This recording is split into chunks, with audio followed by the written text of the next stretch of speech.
తోడేలు మేక పిల్లలు. ఒక దట్టమైన అడవిలో ఒక తల్లి మేక తన పిల్లలతో నివసిస్తూ ఉంది.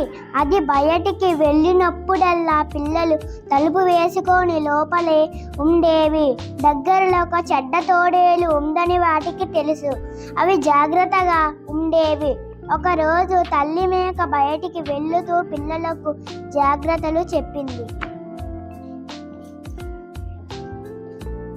తల్లి మేక వెళ్ళడం తోడేలు చూసింది. అది వచ్చి తలుపు తట్టింది. పిల్లలు, మీ అమ్మను వచ్చాను, తలుపు తెరవండి అంది. మేక పిల్లలు తలుపు తెరవలేదు. నీ గొంతు వేరేగా ఉంది, మా అమ్మవు కావు అన్నాయి. కాసేపటి తర్వాత తోడేళ్ళు మళ్ళీ వచ్చి తలుపు తట్టింది. తీయని గొంతుతో పిల్లలు, వచ్చాను, తలుపు తెరవండి అంది. అవి తలుపు కింది నుండి తోడేళ్ళు పాదాలు చూశాయి. నువ్వు మా అమ్మవు కాదు, నీ కాళ్ళు నల్లగా ఉన్నాయి, మా అమ్మ కాళ్ళు తెల్లగా ఉంటాయి అన్నాయి మేక పిల్లలు.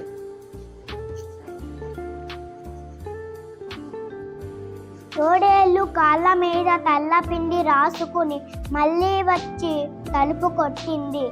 ఈసారి మేక పిల్లలు నిజంగానే వాళ్ళ అమ్మ బజారు నుండి తిరిగి వచ్చిందనుకున్నాయి. ఆతృతగా తలుపు తెరిచాయి. తోడేళ్ళు వాటిని గబగబా మింగేసింది. ఒక పిల్ల మాత్రం ఒక మూలన దాక్కుని తప్పించుకుంది.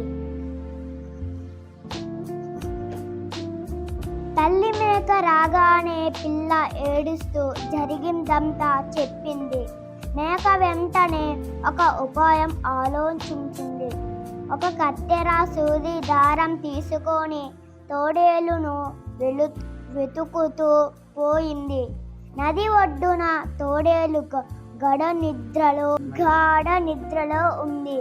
తల్లి మేక కత్తెరతో తోడేలు కడుపు చించింది. మేక పిల్లలు బయటికి దూకాయి. తల్లి మేక కొన్ని పెద్ద రాళ్ళు తోడేలు కడుపులో పెట్టి కుట్టేసింది. పిల్లల్ని తీసుకొని సంతోషంగా ఇంటికి వెళ్ళింది. కొంచెం సేపటి తర్వాత తోడేళ్ళు మేలుకుంటూ దప్పిక తీర్చుకోవడానికి నీటిలోకి దిగింది. కడుపులోని రాళ్ల బరువుకు నదిలో మునిగి చచ్చిపోయింది.